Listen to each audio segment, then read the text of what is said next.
Hello,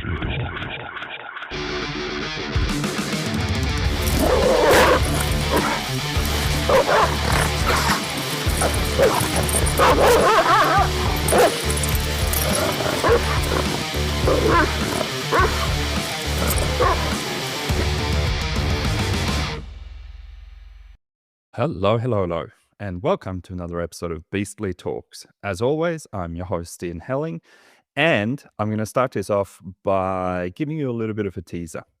So, we've got some really cool shit in the works, something that I cannot announce just yet, but I will very soon. We are just looking at finalizing some details, dotting some I's and crossing some T's, and then I will let you all know about it.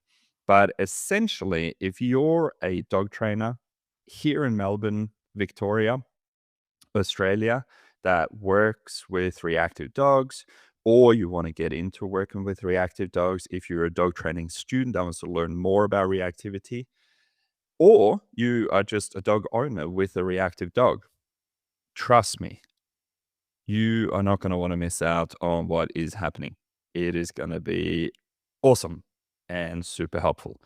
But again, I'm hoping to be able to announce this in a couple of weeks, but for the time being, follow us on social media and just stay tuned.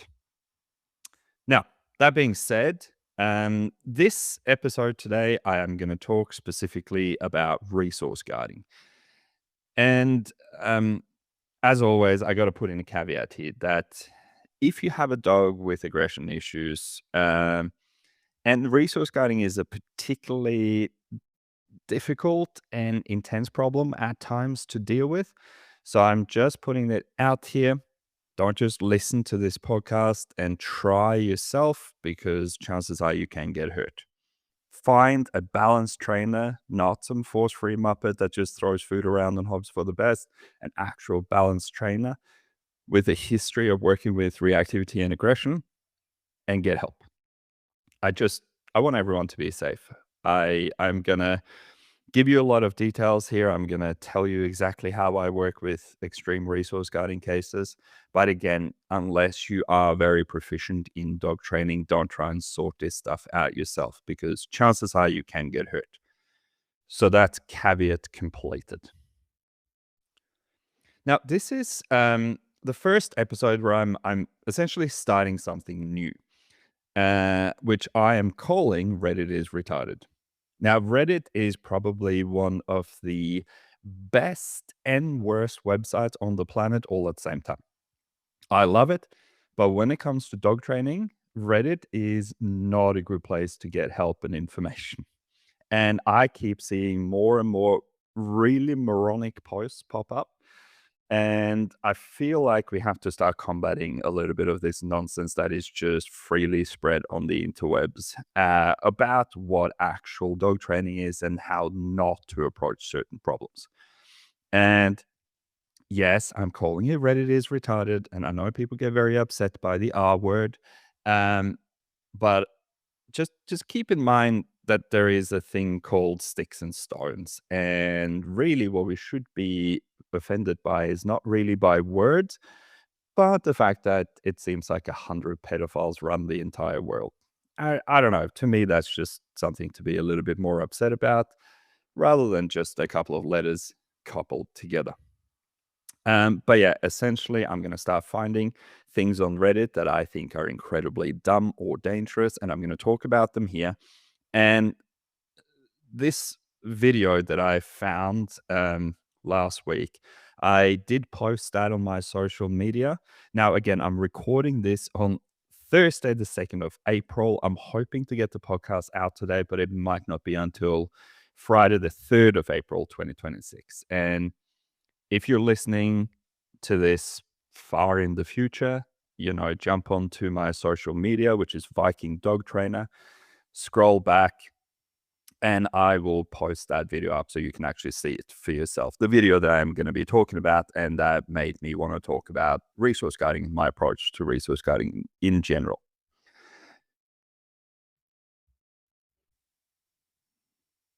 All right, so what is resource guarding? Well, resource guarding is also called possession aggression, and it is essentially something that is of very high value to a dog that they are willing to use aggressive behavior and even violent behavior in order to try and keep safe. Very briefly, that's what resource guarding is. They have a valuable resource, they are guarding it with aggressive behavior in order to try and not lose the resource. Now, resource guarding is one of those things that I put in a category of being true aggression. So, a couple of podcasts ago, I talked about my approach to reactivity versus aggression.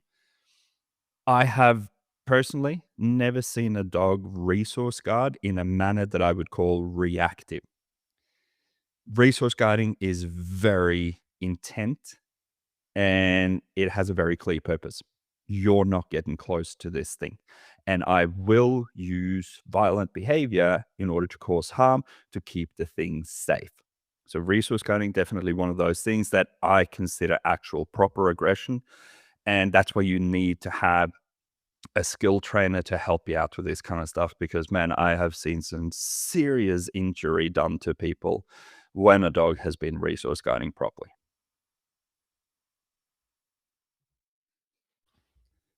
So I'm going to kick it off by talking a little bit about the different types of resource guarding that we have. So resource guarding comes in a few different forms, which is food aggression, toys, or other valuable objects. It can be about space, it can be about humans, and it can even be about territory.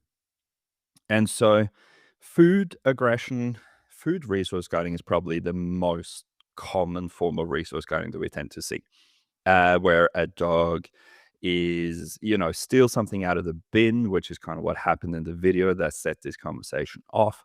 It can be a dog hunched over and resource guarding even an empty food bowl if the guarding gets bad enough. Um, Toys, when you have a very highly driven dog, a dog that loves to bite things or chase things, it can become quite like almost compulsive. And that can absolutely lead to aggression around objects and toys that the dog finds really valuable. Now, I've kind of separated toys and objects here. So, toys are very specifically things that dogs enjoy to chew on, chase after bite, etc., etc.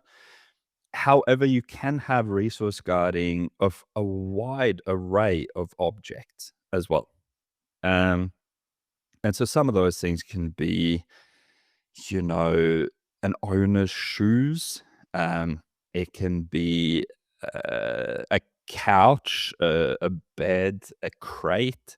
It can be, I I was working with a Malinois a few couple of years back, and and one thing that we didn't know about this dog was it didn't like people coming near the owner's car. So when I walked up to the car to put down my coffee cup, the dog simply just latched on to my thigh. No warning, no nothing. Didn't do too much damage, luckily, because it wasn't a very committed bite. It only bit with its front teeth, but it still did really hurt. Right. And so a lot of objects can have inherent value to the dog. And that's where we can see resource guarding of a really wide range of things. Um, Space. So a lot of well, look, this is probably isn't quite as common, but it is something I have definitely seen a few times where a dog will guard a particular space. It can be a particular spot on a couch, it can be a particular corner of a house. And this is a bit of a weird one because this is very often something has happened in that area that has made it valuable to the dog. And like, say you have a dog that has just found food randomly on the floor somewhere. They can almost get a little bit obsessed with that space, thinking that more food will appear. Right? I had my oldest dog, Red, that we had to put down nearly a year ago. I remember taking him for a walk one day. This is many, many, many years ago, and suddenly he stuck his head in the bush and he comes out eating like a full donut. So someone had obviously dropped it or just chucked it in there and he found it. And for the next 2 years, every single time we passed that bush, he had to stick his head in it because it was a magic donut bush, right? And again, he didn't guard that space in any way, form, or shape because it was just like an area for opportunity. But inside an owner's house, we can definitely end up seeing resource guarding of particular areas and spaces. Um, Humans, there are quite a few dogs that will resource guard their humans, and very often that is mistaken by the owner where they think that the dog is protecting them. Now, as a very general statement, I tend to say that no dog is going to guard its owner unless, sorry, is not going to protect its owner unless it has been trained to specifically do that. So, generally, what we tend to see when someone says, "Oh, my dog's guarding me, he's trying to keep other dogs away from me, he's trying to keep other people away from me," what we're actually looking at is not any form of protection, it is guarding. So the dog goes, "Hey, this human's valuable to me. They give me food, they play with me, they walk me. And so I'm going to try and keep other living beings away from you." So just keep that in mind. Very rarely, in fact, never in my whole history as a dog trainer have I seen a dog that was actually protecting its owner. They were guarding them. And finally, we have territory. Now, we usually define territorial aggression separately. So the dog that rushes up to the fence and barks at people that walks past the house, essentially that's an old man screaming, "Hey, get off my lawn," type of thing. And that is defined as territorial aggression. But to me, the way that I treat it is quite similar to resource guarding. And so I lump it into the same category just there. All right, so that's a little bit on the different things that dogs will guard. Now, as with everything aggression, we have to dig into why is the dog being aggressive? What is the goal and the purpose of the dog and where is the aggression coming from? Now, there are essentially two reasons why a dog would resource guard. And it's fear of loss, which is a kind of fearful uh, well, it's fear. Like, "Hey, I'm scared of losing this thing, and so I'm gonna try and use aggressive behavior to keep you away from it." Now, a lot of trainers will say that that's the only reason why a dog would resource guard, but that is not the case. And the other reason why a dog would resource guard something is what Ivan Balabano referred to as competition. So, Ivan Balabano put out a 15-minute video on this a little while back in response to a force-free trainer who said that all resource guarding came from fear. And that is just simply not true. Sure, a lot of it does, but there are also those that are very competitively driven, and it's almost like a game or a challenge to them. Like when I post up this podcast, I will link to that podcast that I'm Balabano put out because I think it's definitely worth having a listen to, especially if you are dealing with resource guarding, just to kind of try and work out where it's actually really coming from. But what Ivan talks about in that podcast is that fear stops in 15 seconds. So fear doesn't linger when the threat has gone away. Right? If you're scared of spiders and you see a spider on the wall, you freak out a little bit, the spider runs away. And when you can't see it anymore, shortly after, you recover from that fear. That doesn't mean the fear is cured in any way, form, or shape, but it's not presenting a problem for you at that particular time that you have to deal with. So if a dog is resource guarding over fear, when you back away, the dog should stop resource guarding. Now, what we tend to see in a lot of dogs is they, even when you back away, they will continue to growl. They'll continue to give you direct eye contact. And this is more in the competition side of things, where the dog is essentially challenging you, right? Not, and no, we're not going to talk about dominance or anything like that because it doesn't have anything to do with that. But this is a dog that is like, hey, I'm willing to fight over this thing. Do you think you're tough enough to take me on? Right.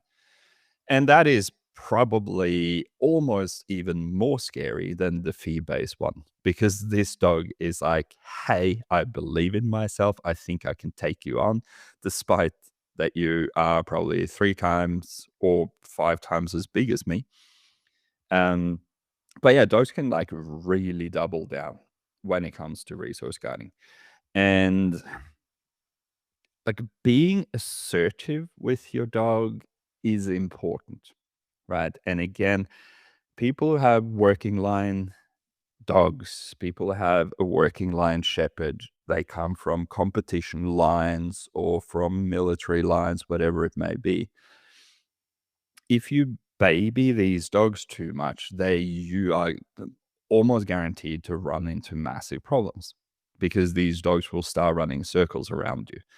And a lot of these dogs have some natural resource guarding built into them. That is part of their genetic makeup and what makes them good working dogs, right? And if you let those things just run freely around the house and you don't set clear boundaries, you don't introduce any punishments or corrections to go like, hey, I'm not going to allow you to exhibit this kind of strong, powerful, domineering, whatever you want to call it, behavior towards me, you can end up having serious issues where the dog will start resource guarding everything towards you. And at the end of this podcast, I'm going to talk about a case that I worked with a few years back.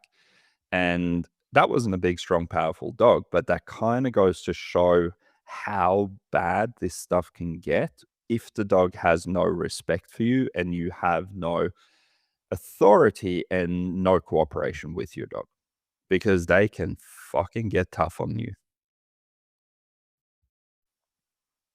One other thing that is important to talk about, especially when it comes to resource guarding, is that a lot of resource guarding is genetic. It is built into the dog's DNA. And a lot of aggressive behavior can be modified if it's learned behavior, right? So the dog has experimented with behavior, they've gotten away with something, and, aggressive behavior in this case, and they get away with it and they learn that, hey, this is working. So they continue practicing the behavior and they get better and better at it.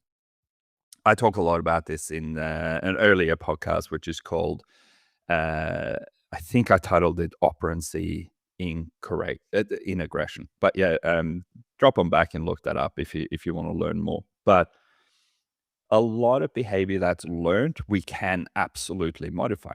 We can modify that with tools, with punishments, and then with reinforcement. So we go like, hey, I'm not going to allow you to be aggressive towards me anymore. Uh, I'm gonna add consequences to that are gonna be unpleasant for you, and then we're gonna start shifting your mindset where you don't see me as an adversary anymore. And over time, this becomes habit, and the aggression dies away. Um, but with a lot of resource guarding, like I said before, it is often built into the dog's DNA. And one thing that I say to all my clients and all my past mentees, people that have learned about aggression, especially from me, is that I can do a lot with training. I can teach the dog to do a lot of cool things. I can change a lot of behaviors. But one thing I cannot do is I cannot change DNA. If a problem is essentially baked into the dog's DNA, there's nothing we can do. We can maybe suppress it for short periods of time, but it is going to come back. It's just as an ingrained natural desire that the dog has. And this is where we end up in what we call management for life. And management for life i- is isn't something you want to get stuck in as a trainer. Unfortunately, like a lot of basic leash reactivity, right? Which can usually be modified in weeks, maybe months if it has been a long ongoing problem, but it can absolutely be turned around and modified. A lot of people get duped into a management for life situation here by people who doesn't want to use punishment, or they try to medicate the behavior away, right? But none of these things are actually helping because it's not dealing with what the problem is. Um, Now, with resource guarding, management for life can very often be very easy. And so, what I mean by that is that resource guarding is very often very specific. Um, I've had, so I'll give you an example. A few years back, some guy called me and he said, "Hey, I need your help. My dog resource guards." And the first thing I always ask people when they come to me with resource guarding issues is I say, "What does he resource guard?" And the guy said he only resource guards chicken frames. Guess what the solution to that was? No more chicken frames. That problem was literally solved in a 5-minute phone call. Like, just don't keep giving the dog the thing that it resource guards. Or if you really, really, really want to keep giving it to the dog, make sure they're locked away. Put them in a crate. Shut the door. Don't go near the crate. Let the dog eat the whole thing, finish the whole thing, and boom, no guarding happens, right? Because the dog doesn't feel the need to. So again, management for life can be a functional strategy in resource guarding. But obviously, if it starts getting very intense and it starts spreading, especially if it starts spreading from food to later on toys to later on, dad's favorite chair, now we're looking probably more at learned behavior than deeply ingrained genetics. It might have started as genetics, but when it keeps spreading, it tends to be the dog tends to be learning that, hey, this is working, and I'm going to try and take over more and more things. And if that happens at that point, that's when we have to get to training. We have to start reestablishing some boundaries. We have to look at hierarchies. We have to give the dog outlets, teach them skills, and even utilize some punishment to tell the dog, hey, this is just not appropriate at all.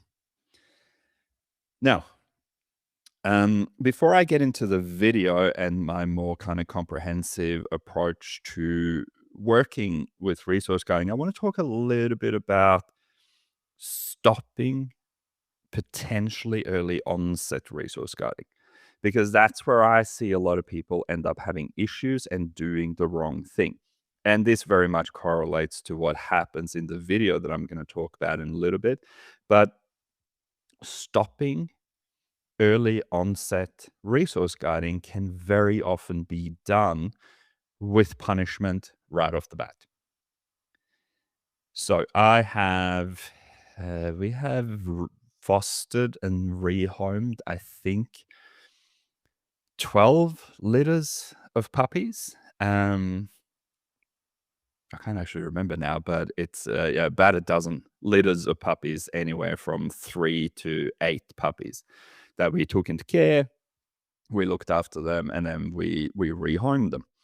And some of these litters, there was the occasional puppy that would show resource guarding towards me. And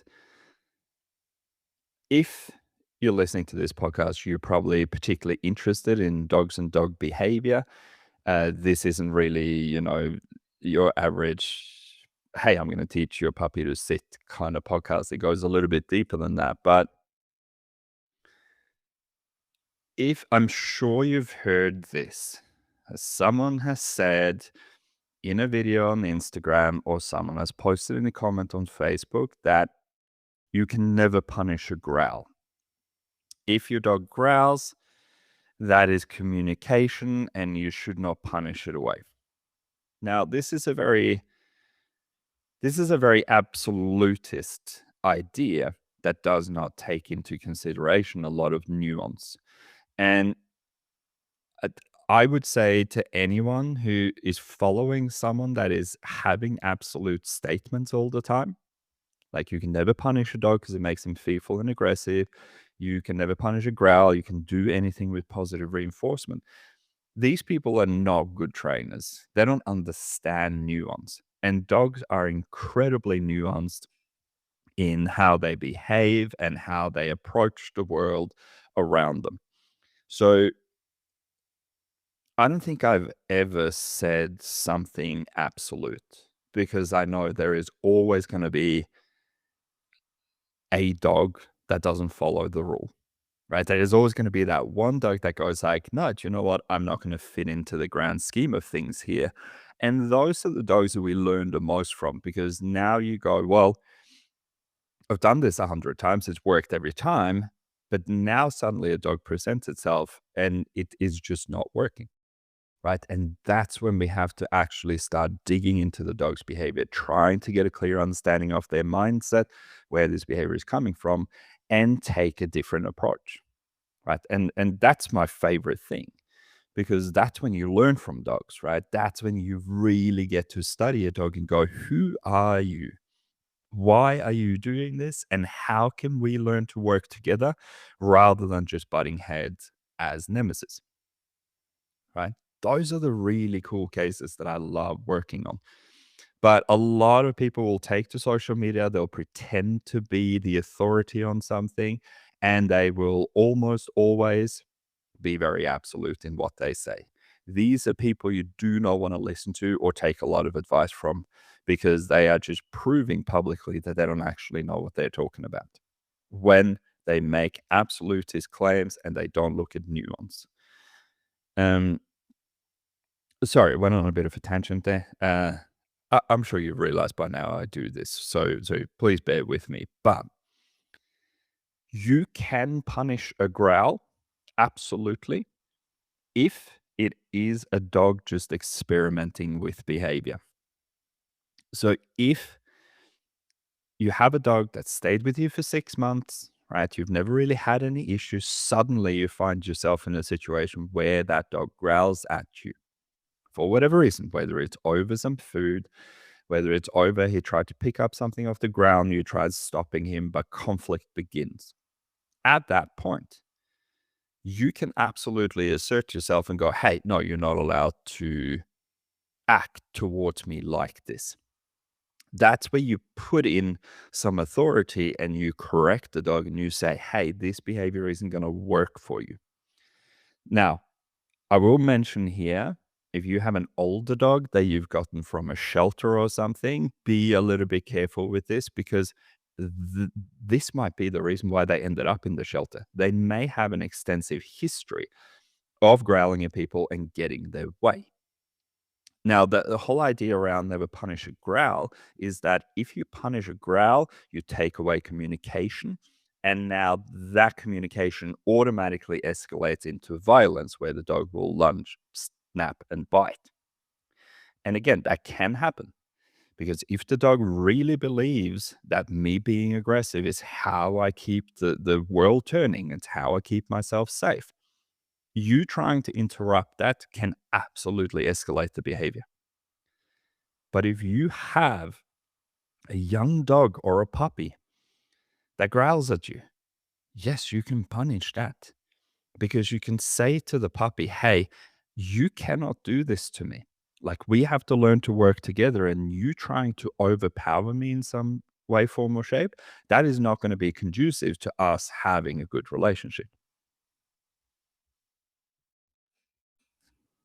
What Ivan mentions in the video that I am going to link to is that communication does not mean justification. If a dog is a little bit anxious or fearful and it starts being aggressive towards you, sure, we can understand why that is happening, but it doesn't mean it's justified, right? Unless you're actually doing something horrible to that dog, the dog growling at you, if you have the dog's best interest at heart, is not going to help you have a good relationship with that dog. And so that's where we have to step in. We have to go, actually, you're not allowed to do this.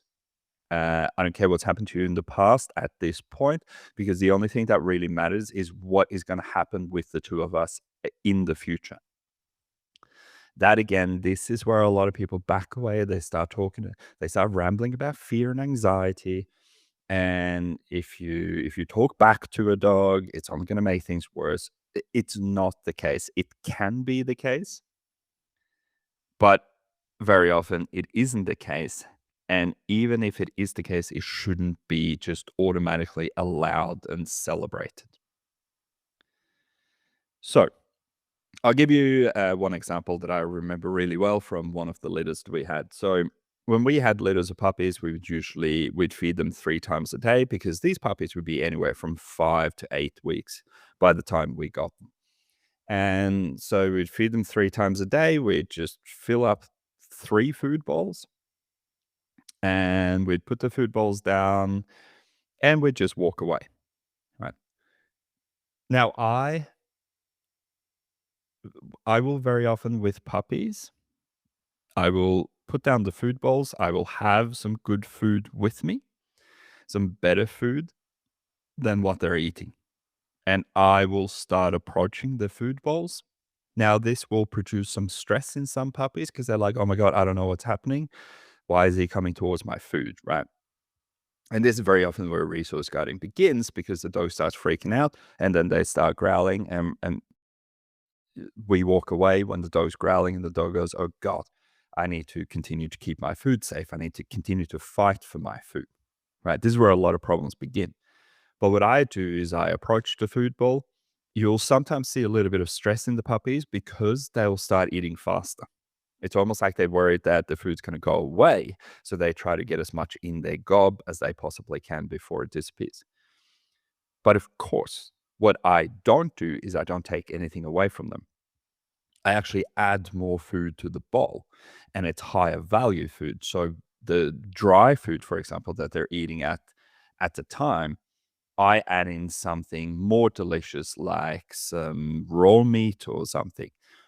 And so what I'm trying to tell the puppies at that point is, me approaching you while you're eating is not me trying to start conflict, is not me trying to take something away from you. It's actually me here to give you something better, to build trust, to start building a relationship, and try and eliminate any fear that that dog might naturally have of me being near their food. The worst thing you can do is what a lot of people do.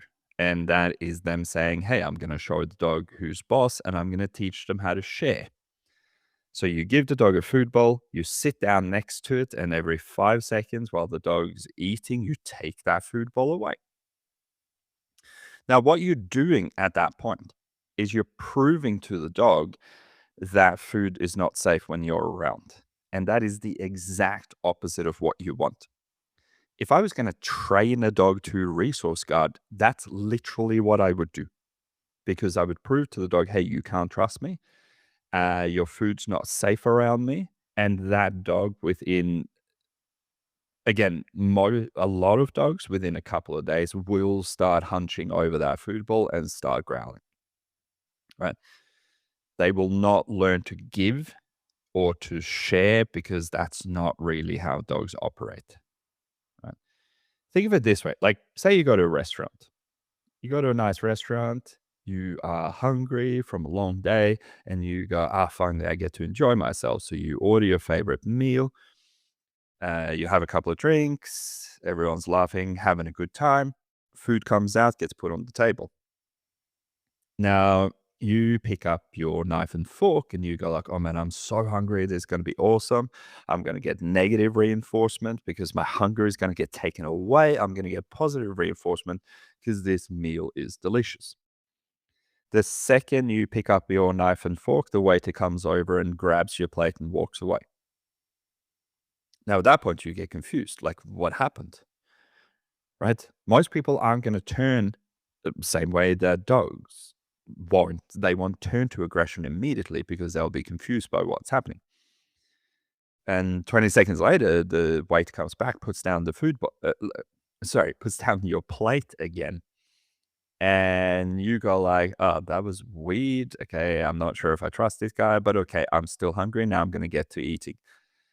You stick your fork in the meal, you start cutting, and suddenly the waiter comes running over and grabs your plate again.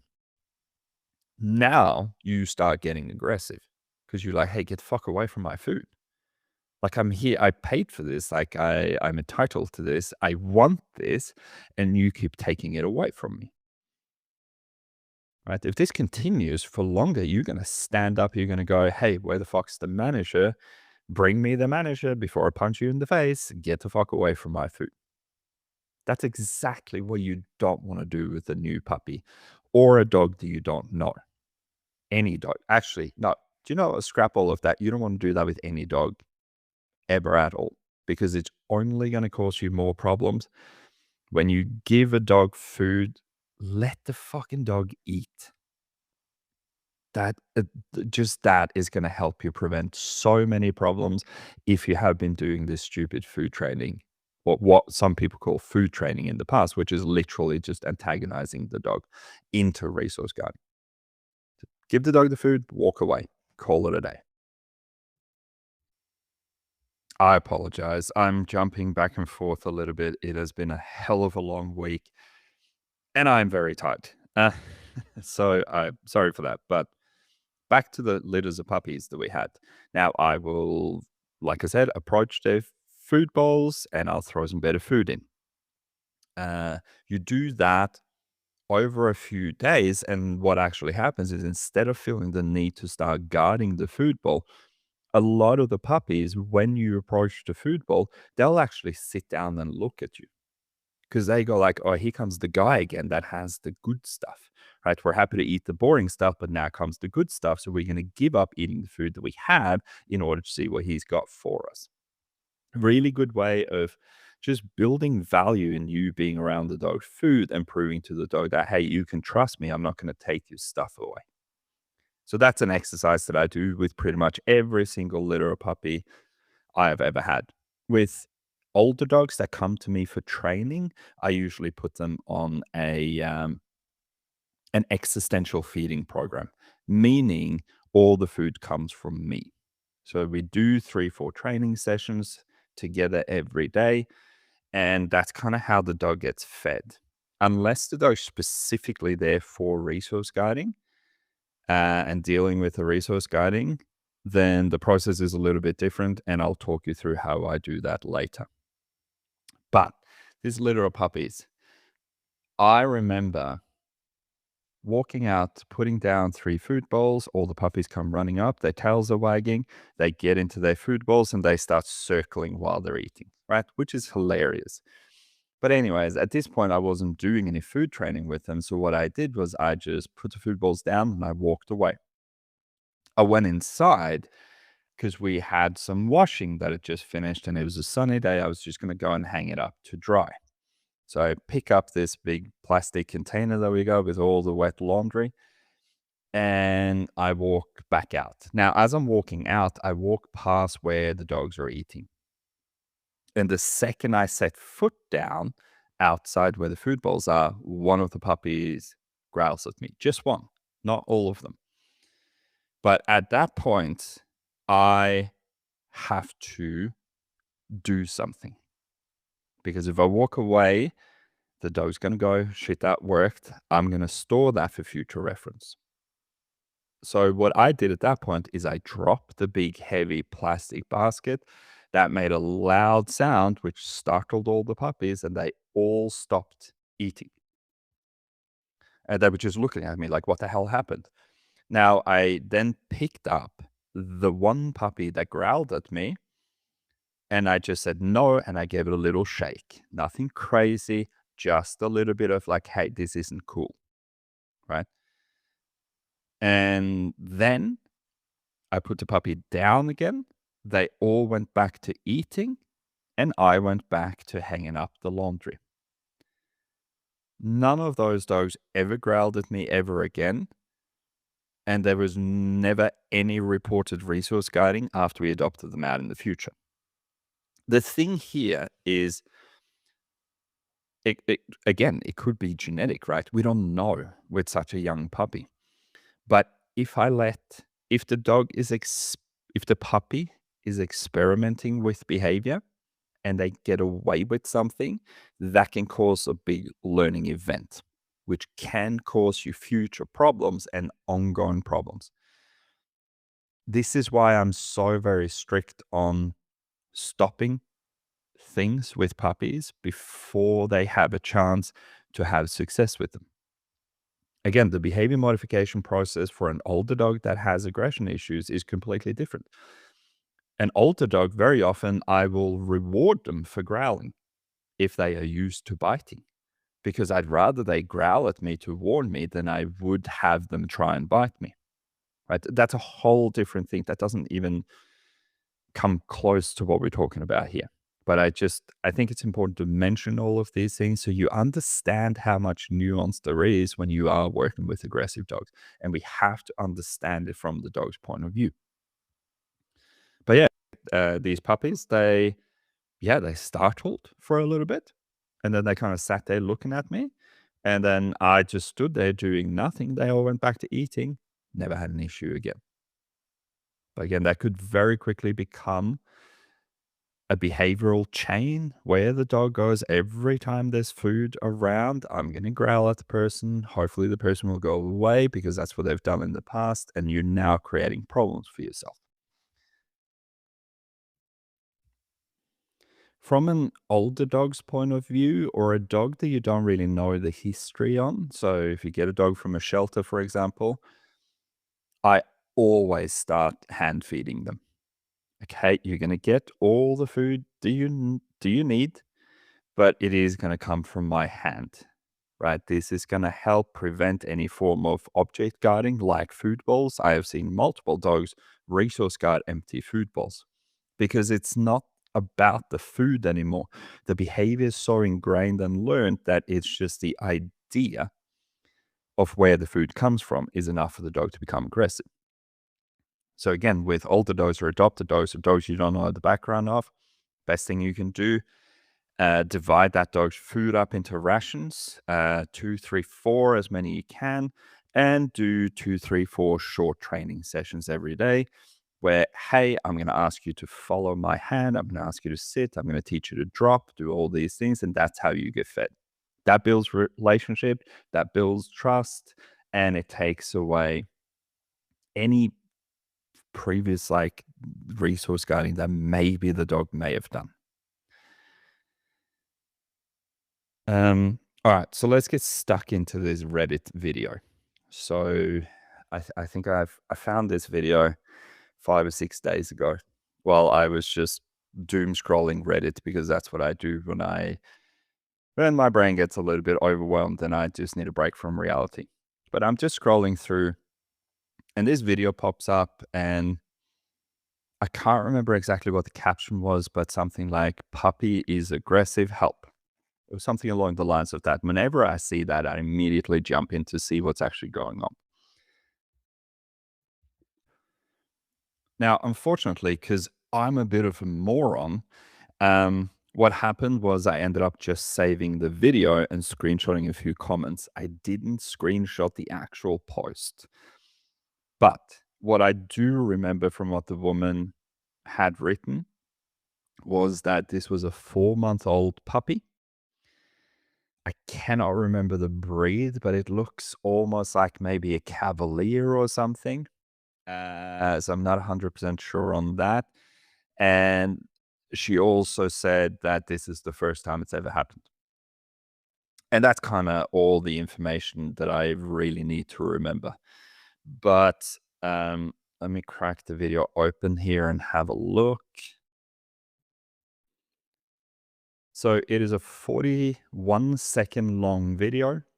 Like I said, it is posted on my socials on either the 2nd of April or the 3rd of April, depending on when I get this out.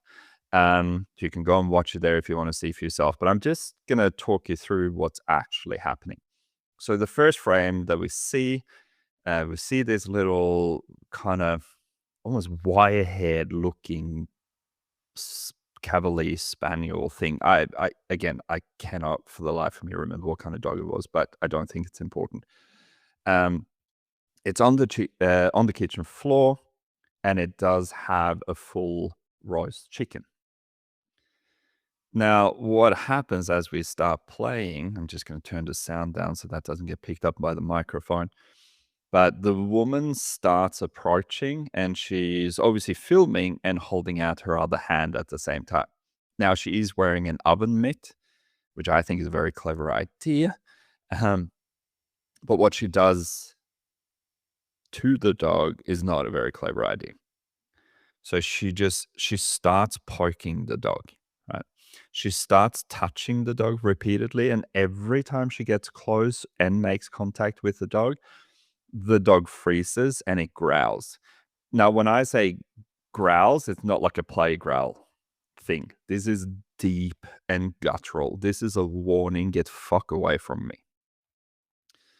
She keeps moving around. She keeps poking the dog more and more. So at this point, what she's actually doing is she's just antagonizing the dog by being in the dog's presence and by touching them.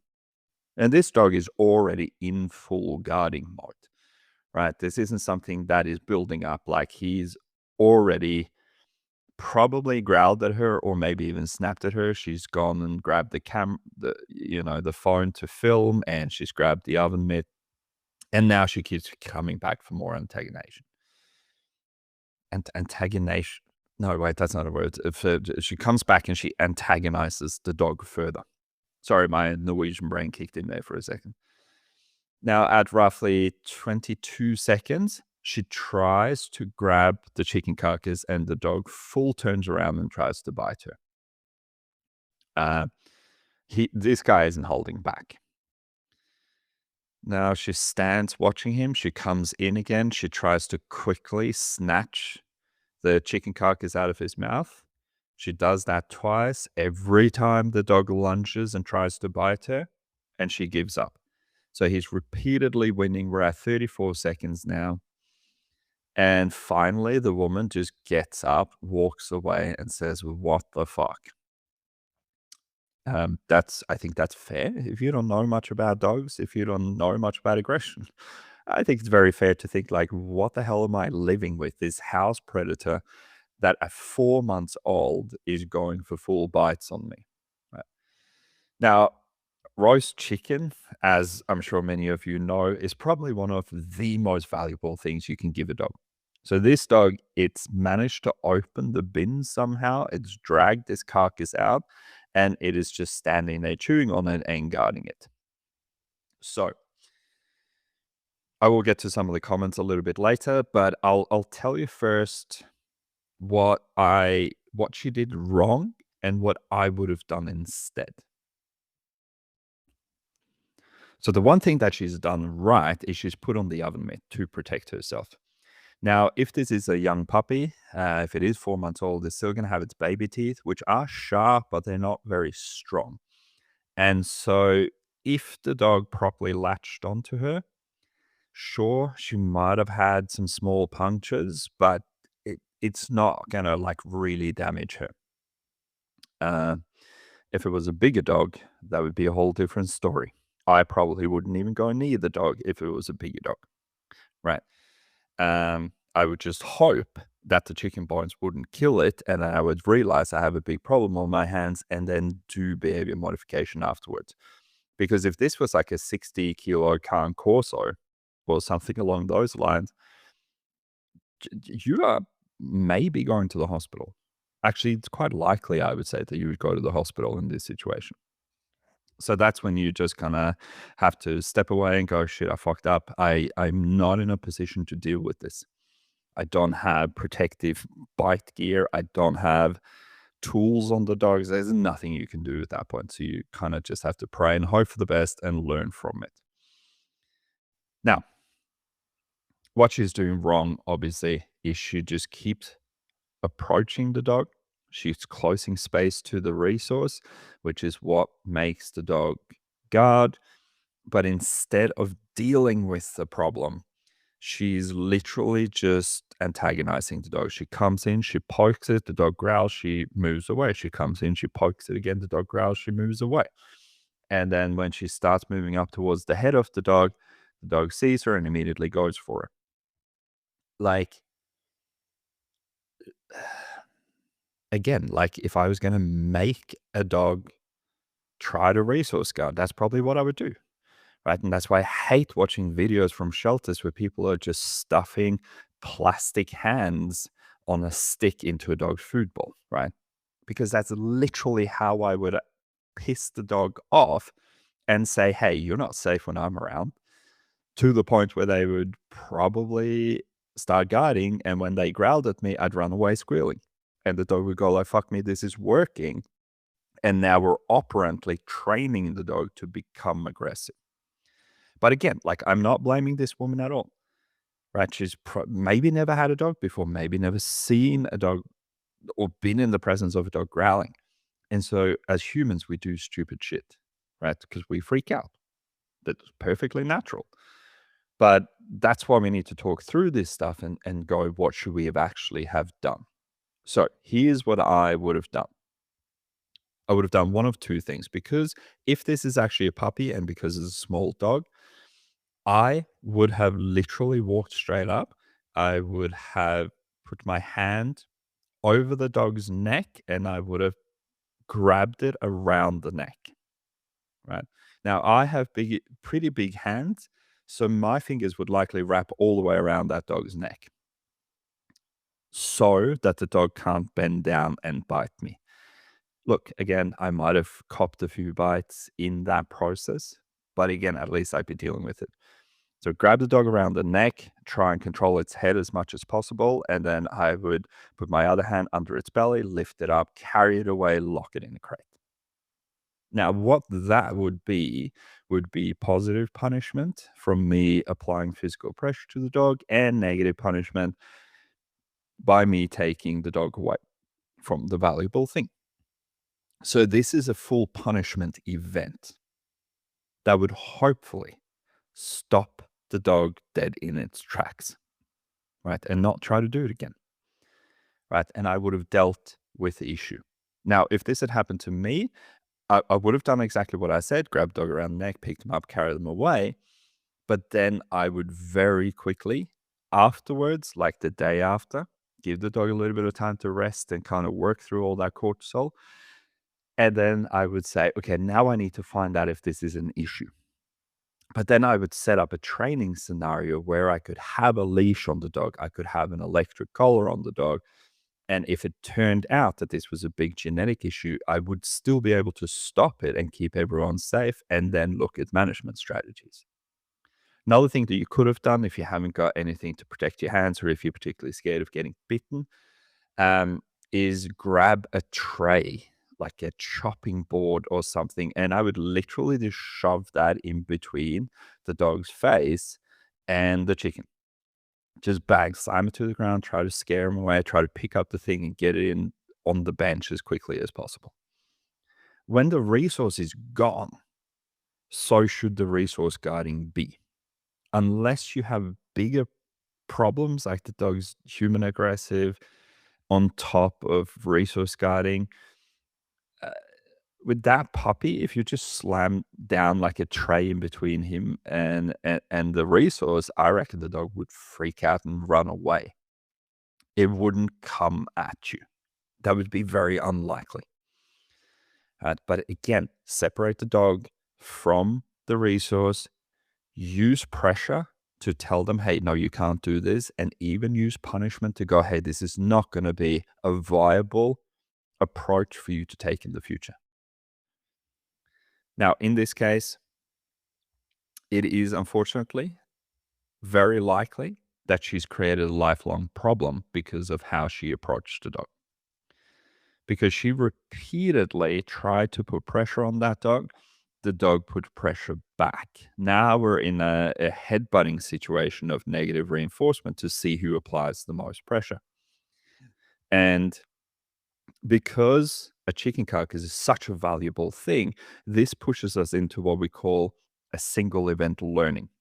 So single event learning is when something happens that is either so extremely reinforcing or so extremely punishing that it almost stays with you for life.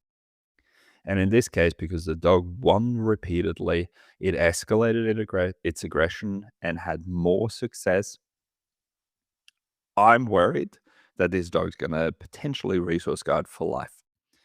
And now we will never really know whether it was a genetic problem or a training problem, because the learning was so extreme that it's likely been ingrained into the dog. And it was at such a young age, the dog might still have been in its early development period, its critical development period, whatever you want to call it, where this might have created a lifelong memory of the dog and a lifelong problem for the woman, unfortunately. All right, time to dig into the retarded part, which is some of the comments. There's so many dumb comments, but I tried to find some of the worst ones and just screenshot them so I could talk you through everything. Um, Here's one. It's a long one, so I'm gonna cut it down a little bit, but you'll get the gist of where all of this is going. You'll want to start doing trade games with high value treats. You want to keep your trash bin in a cupboard for now if needed. Use doggy gates to keep the dog out of the kitchen. Right, so this is all management stuff, and sure, for a short term period, that is not a bad idea. Now, the trade games, yes, that can be valuable. The problem is, what the fuck are you going to trade a dog with that has a chicken carcass? Right. Now, I presume this person means like outside of a resource guarding situation, you teach the dog, hey, I give you a piece of kibble. If you give up on that piece of kibble, I give you a better treat. Right. So trading up can work. Not really an approach that I take, as I tend to take the approach of, hey, you're not allowed to be aggressive towards me, and work through it that way. Back to the comment, every future instance of your dog getting high value food like this is going to be so incredibly reinforcing, you taking it away so incredibly punishing that you'll want to prevent these incidents from being able to occur at all. Agreed. Right? This is not a situation you want to find yourself in. Right? Do a little bit of management, feed a dog in a crate, whatever it may be. Now, comment continues. Work with a trainer that will not use punishment for this and can help guide you. The goal is for your dog to have a positive association with you being near and taking resources from them. Wow. Hopefully, if you've listened to this whole podcast, you're now starting to wrap your head around why this is such a fucking dumb idea. And then she's written further, or he or she, I don't actually know if it's a woman or a man, but they continue. Punishment can work for some dogs, but for others, it teaches them that they are actually a threat to them, which can cause further conflict. And again, this comes back to, does the dog have a history with this? What kind of relationship do you have with the dog, right?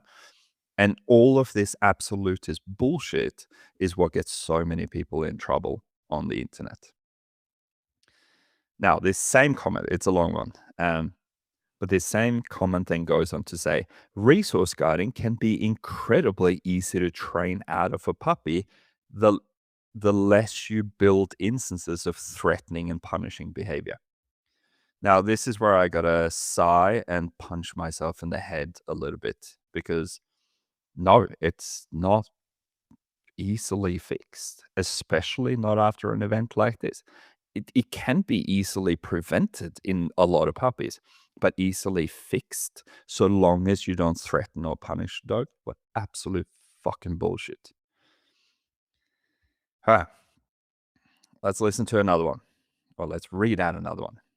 Again. Get in touch with a behaviorist that uses medication. People are obsessed with medicating dogs in this day and age and not teaching them consequences. Fucking retarded.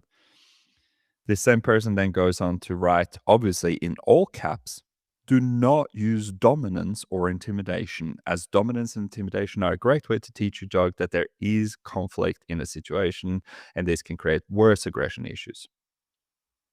Now, I don't I don't understand where people think that punishment is automatically dominance or intimidation. It's not. Punishment is just a physical consequence to an action. Like, that's all that it is, which teaches, though, that, hey, this worked or it didn't work. Again, none of these people have any understanding of nuance, and they are just verbatim vomiting up bad advice that I read on force-free training websites on a daily basis without having any understanding of what they're actually talking about or how the fuck you deal with this. Here's another one. This is Resource Guiding 101. That is correct. Spot on. A behaviorist would probably help you understand the role you need to take better than anyone on Reddit can. I'm going to be inclined to agree there as well, but also keep in mind, everyone, dog trainers are better than behaviorists. No fucking question about it. You need to take charge of your household with the 7-year-old at home. This was a nasty bite waiting to happen. I agree. But also, what does take charge mean?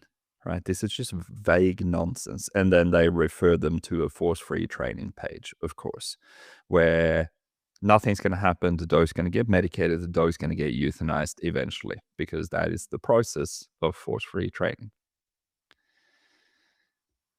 So yeah, hopefully when you watch the video, you can look at some details that's happening. You can have a better understanding of what is actually going on here. And hopefully you've also learned to maybe not just blindly take advice from strangers on the internet, because these people that are giving this advice, and there were multiple other comments similar to them, right? But I tried to kind of pick out the worst. This is like how you get people bitten and injured. It has no root in the real world. It's not how dogs operate. And yeah, it's retarded. Like, that's the only word that I can think of that actually applies to this. Okay, so this podcast is becoming a little bit longer than I planned, but again, this stuff's so important to understand. And I'm trying to be careful with how I explain it so that you can get a proper good understanding of how this stuff works, how the dog perceives it, and obviously that just don't rush into something and get yourself bitten. Right. Keep yourself safe. That's number one when you're dealing with any form of aggressive behavior. All right. I want to finish up with my process for rehabilitating aggression. So when people have come to me and they go, hey, my dog guards, whatever it may be, food, toys, furniture, rah. And and these are more like, in many cases, it's quite easy, right? If you have a dog that guards toys, take the toys away. Teach the dog how to play properly. Teach them how to out properly, meaning spit out the toy when I tell you to. And the guarding is likely going to go away, right? Because the dog is probably just pushing you around in play. It's bullying you essentially into playing with it, and then it's trying to control the game. When you play with a dog, you have to be both a participant and a referee. Right? And we've talked a lot about play in the past, and I'm probably going to talk a lot about it in the future as well. Um, but again, a lot of resource guarding stuff is easy to manage. It can be hard to deal with, but it can be easy to manage. If it's a space issue, keep a leash on the dog so you can grab them from a distance and move them away. Block off access to the space if you can.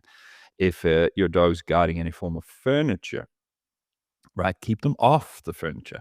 Teach them a place command. Teach them to be tethered onto a place. Tethering just meaning you tie a leash to a heavy piece of furniture or a post or something, and you clip it onto the dog so they can't actually go anywhere, right? But keep them away from it. Don't let them have opportunity after opportunity to practice their guarding behavior, because that is only going to make your problem bigger. Uh, and with food, don't leave food out. Start hand feeding your dog, start building a relationship. I've never had any of my dogs guard against me. And it's because we have a working relationship. Like, hey, I give you this stuff, it's awesome. And you don't fuck with me, and everything's fine. Right. Like a breakdown of relationship can lead to a lot of these things if it's not a genetic issue. Right. If it's a dog that just goes like, hey, I can bully these people, do whatever I want, then yeah, they start actively using aggression towards you. Um, But if a dog comes to me, or if someone sends a dog to me and they say this dog has a serious history of resource guarding, um, say food, because that is the most common one. So we'll start there. Uh, but the dog might have a bite history. They have resource guarded towards many people. We know it's a problem. Now we have to get to work. And so I use I implement three things into the training to fix resource guarding. Number one, I teach the dog to out. Again, out literally just means spit out whatever's in your mouth, no matter what it is, no questions asked. And in most cases, well, pretty much all cases, I train this with play. So even if a dog is resource guarding food, I'm going to teach them to spit out the toy through play first, because stuffing a roast chicken in a dog's mouth and going like, "Hey, spit that thing out," is going to be counterproductive. Whereas with play, we play with the dog. We apply a little bit of pressure with maybe a slip lead, for example, pop the slip a couple of times. The dog spits out the toy. We say out. We start playing again. So the dog learns the value is in spitting the thing out. That's how you get back to the positive reinforcement. And we overlay a little bit of pressure to say, hey, actually, it's super important that you do this. The episode on play, I think it's episode 8 or something. We go into much more detail on how to teach these skills with play. So go back and listen to that if you're not 100% sure how to do it. The second thing I teach is I teach a place command. And for those of you who don't know what a place command is, it is basically training or teaching the dog that when I say place, you run away from me to a specific platform, you jump onto that platform, and you do not leave that platform until I say so. I'm not going to go through the process of how to teach a place. If you go to YouTube and search for place training, you're probably going to get roughly 600,000 videos showing you how to do that. I might even post one of the videos that I did on how I started teaching it to a dog, but there's so many videos out there. It's pretty easy to teach. It takes a little bit of time for the dog to become fluent in it, meaning they don't leave the place, but a great skill to have for any dog anywhere on the planet under any circumstance. And finally, I introduce an electric collar into the training. Now, I will condition the dog, do low stim conditioning, as we call it, to teach the dog that, hey, actually, when the e-collar turns on, that means it's super important that you listen to the instruction that follows next. Because if you don't listen to that, the e-collar doesn't turn off and the pressure increases to the point where it becomes painful. I am going to do a whole episode, maybe even two, just on e-collar training and the how to use them in different settings and stuff. But the reason why I always introduce an electric collar when I'm dealing with extreme resource guarding is because every time I approach the resource, I'm starting conflict in the dog. And if I make a mistake, if I get 1 centimeter too close and the dog starts, okay, now I'm going to arc up, I'm going to start fighting back on this, I have to be able to tell the dog, I'm not going to let you get away with this. And an e-collar is really the only way you can do that. Because if I have to go and grab a leash, the dog might jump whatever thing it is that it has to go after me. Whereas with an electric collar, I can stop the dog from a distance and I can enforce commands from a distance. So now the process, when the dog has all those skills, so it has an out command, it has a place command, and it is conditioned to and understands an electric collar. Now I can be in the actual behavior modification and counter conditioning to the resource guarding. So now what happens is I give the dog something. The dog starts enjoying it, whether that's a tennis ball or a bone or whatever it may be, whatever the dog is resource guarding. Obviously, this is difficult with a space command, right? So if the dog resource guards a space, we kind of have to manage that more than try and get the dog out of it. But now what happens is the dog's enjoying something. I start approaching the dog starts experiencing a little bit of stress. Now I ask the dog to out. Again, out means spit out whatever's in your mouth. Even if that's a fucking bucket of KFC, it doesn't matter. You have to spit it out. If the dog doesn't comply, I use the electric collar to get compliance. When the dog spat out the thing, I ask the dog to go to place. So I send them away from the thing. Right? And I use the electric collar if the dog doesn't comply to get compliance. Then I walk up, I grab the valuable thing so the dog can see it. I pick it up, I walk over to the dog, and I reward them where they are with whatever the dog likes. What happens when you do this correctly over a period of time is you get to a point where when you start approaching the dog, this becomes automatic. You start approaching the dog spits out the thing, and they run and jump on the place board on the place board in anticipation of getting something awesome from you. Again, does that take away the dog's innate desire to resource guard? No. But it creates a controlled environment where we can start showing the dog that, hey, we need to have some rules. We need to work within these rules, and we need to not attack each other. And I am going to make sure I hold you accountable if you make a mistake. And again, what is dog training? At the end of the day, dog training is just creating habits through consequences. Sure, it's teaching skills as well, like sit, drop, stand and stuff. But at the end of the day, what we do when we work with positive reinforcement, we work with negative reinforcement and pressure, we work with punishment, is we are setting clear boundaries. We're teaching the dog skills, and we're teaching them to be autonomous within those skills. So the dog understands, don't rush through the door. Don't growl at a person when they approach me, right? And when this is ingrained or trained into the dog enough, it becomes habit. When it becomes habit, the problems go away.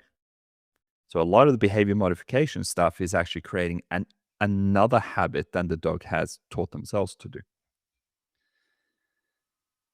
But yeah, resource guarding is a tough topic, and it is one that I have seen go very wrong, and I've seen many people badly injured by it, and I've even seen other dogs killed by it. So resource guarding is not one to fuck around with. No, fuck around and find out here. Work with someone that actually knows what they're doing. But this is how I approach resource guarding, how I've had success in the past. Luckily, I've never been hospitalized over resource guarding, although I've had some close calls. Okay. This podcast is becoming a little bit longer than I had anticipated, but like I was saying before, it is super important that I give you good information, that I don't like accidentally push you into doing something stupid. But I want to finish up by telling you a story about a dog that I worked with a few years back, which is probably one of the most extreme resource guarding cases that I've ever seen. And to the point where the dog became severely mentally ill.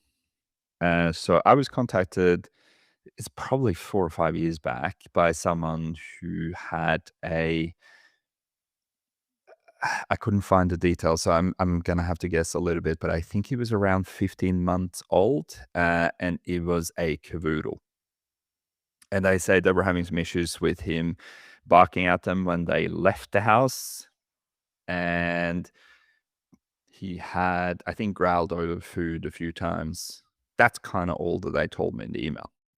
Now, I thought originally that this was probably more of a separation anxiety issue than anything else. That the dog was trying to keep people in the house, but uh, it is hard to deduce from an email that someone who doesn't understand dog behavior has written you what's actually going on. Very, very many times have I thought I have an idea of what I'm walking into. Then I step into a house and I realize they have a completely different problem from what they thought and what I was preparing to deal with. That is just dog training. That's just how it is. Anyways, we organize a session. I arrive at their house, I knock at the door, and I hear them barking. That's usually how I know that I've come to the right place. Anyway, they let me in. I walk in. The dog's little fella, like I think it was 5, 6 kilos or something. He's just running up and down the hallway, barking a little bit. And it was actually not as bad as I expected it to be. Um, but some dogs just freak out and they're not showing you their true self until a little bit later into the training. But anyways, we come inside. I start talking to the owners. I'm completely ignoring the dog, which is what I normally do. And the dog actually settled down pretty quickly. And I thought, yeah, they've got this completely wrong. They've just misunderstood this dog, and we should be able to fix this pretty easily. Now, I put a leash on the dog. I start introducing the dog to the leash with some basic leash pressure, pressure release type stuff. And dog's doing well. He starts walking with me. He takes some treats off me. We don't really have any conflict or an issue at all, as far as I can tell. Then I walk over to a door handle. And I was going to talk to them about tethering the dog. Because he was quite a small dog, I wasn't super concerned with what I tethered him to. So what I did was I tied the end loop of the leash just on, a literal door handle, right? And then I started walking away. And the whole purpose of this was to show them you walk away from the dog. If the dog starts stressing, you wait for them to settle, then you approach them, you reward them. Because at the time, I still thought it was probably more of a separation anxiety issue than an aggression issue. Then, as I walk away from the leash and the dog, the male owner, this was a young couple, like late 20s kind of couple, I would say. And as I start walking away, the guy says to me, okay, like, what are you going to do now? And I said, what do you mean? What am I going to do now? And he's like, well, now you have put yourself in a position where he's going to start guarding the leash that the dog was tied to. And I looked at the guy and I said, no, he's not. And I took 2 steps towards the dog, and all 42 of his teeth came out with a deep guttural growl. The dog didn't move. He just threatened me. Now, when you're kind of new to training, this shit's going to happen. And it's going to be a big learning event. This dog was a big learning event for me. I can tell you that for sure. But I went like, oh, wow, this problem is bigger than I thought it was and what the dog had presented to me already. So I try to approach the dog, like to kind of see if I can lean over and grab the leash. Because if I could grab the leash, it would be likely the problem would go away in that instance. But the dog is full coming for me and is full going for big bites. And I was a bit stuck. So I said to the owner, have you got like a thick towel? And they go and they grab the towel. I throw the towel over the dog and I managed to wrestle him to the ground. I managed to get the leash off him. Sorry, not the leash off him. The leash was still on him, but I got it off the doorknob. Sorry, I can tell my brain's starting to fade a little bit. Thank you for sticking with me for so long. But now the owners tell me the real story of what was happening here. And very often you don't get the real story until the problem presents itself. As you get better at dog training, you get better at reading people, you get better at asking questions, you find out what is actually going on much sooner. But so at 6 months old, this dog had started biting these people, and good bites. Like, he was a small dog, but he could bite well. And he drew blood, he even carved up skin from time to time. But he was biting them as they were leaving the house, and he would latch onto them as soon as they came back home. So he was resource guarding the whole way, both from the people leaving and from them coming back into their house. Now, I don't know why he didn't try to have a go at me. It's probably because I walked in very confidently and he didn't actually have the confidence to have a go at me. That's the best explanation that I can give you. Then they told me he was still urinating inside the house at 15 months old. And when he would go to the toilet in the house, actually, he would both pee and poo inside the house. But the second he did, he would hunch over and start resource guarding his own toileting in the house.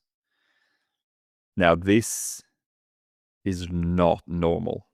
Let me tell you, this is some severe mental health issues in a dog.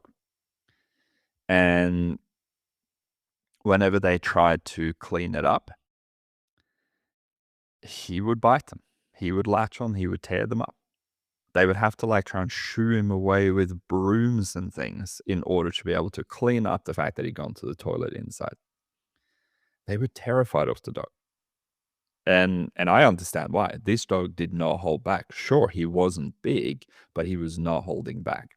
And he was running that household with his teeth. Now with that dog, they knew a lot. They knew the breeder and they knew a lot of the other dogs from the same litter. None of the other dogs had this issue. So it's very difficult to say whether this was genetics or whether it was learned behavior. Again, genetics can be a roll of the dice. You can have 10 puppies and 9 of them are pretty, like, almost the same. And then the 10th is just completely different. Like, you never really know. But that level of resource guarding and that level of intensity in the violent behavior, I would say is probably a combination of the two. I think it probably started as genetics, maybe not super intense genetic resource guarding, but the dog had some propensity for it. And because these people were brand new dog owners, they immediately yielded to the dog. And so the dog showed aggression and very quickly learned from, I think they said it started at 3 months old. So from 3 months old, this dog learned that my 1 kilo body can control 2 full-grown adult human beings. And it became so ingrained that it started bleeding out into everything, into toys, into, from food to toys to space to the crate. He was resource guarding when he was inside the crate, not outside of it, but inside it.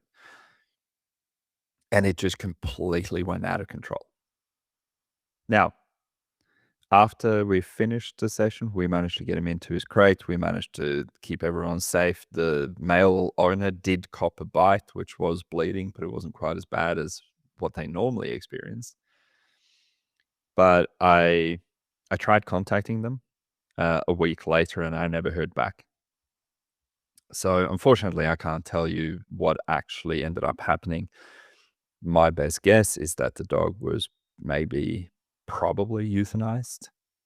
And that dog, that was probably not a bad decision if that's what they ended up doing.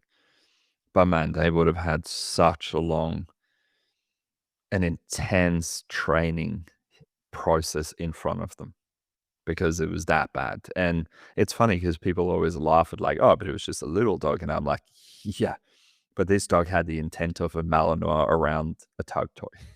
Like, he was not fucking around at all. And that is dangerous. Small dogs can do a lot of damage, especially if they're really committed to the behavior. All right. Long podcast.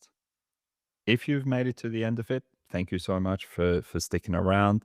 I hope this has been informative. I hope if you are a trainer who hasn't dealt with a lot of resource guarding, you kind of realize how dangerous this can be.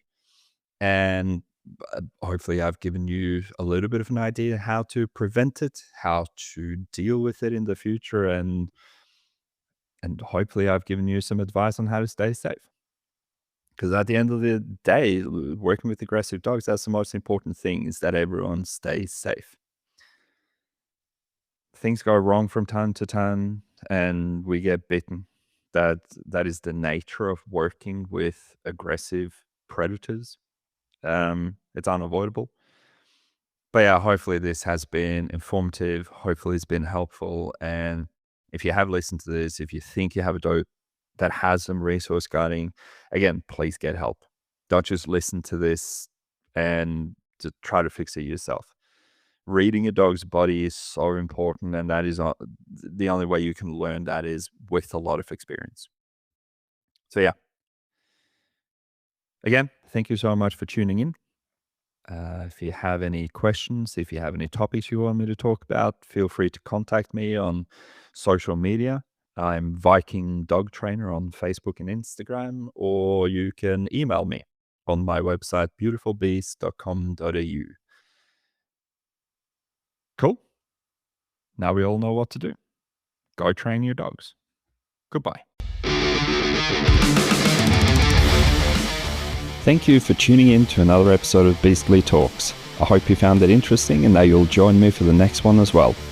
If you like this podcast, please take a moment to rate and review it so that more people can hear about it. Or if you think this particular episode would benefit a family member, friend or colleague, be sure to share it with them directly. You can follow me on social media at Viking Dog Trainer on Facebook, Instagram and YouTube. Thank you for your support and keep training your dog.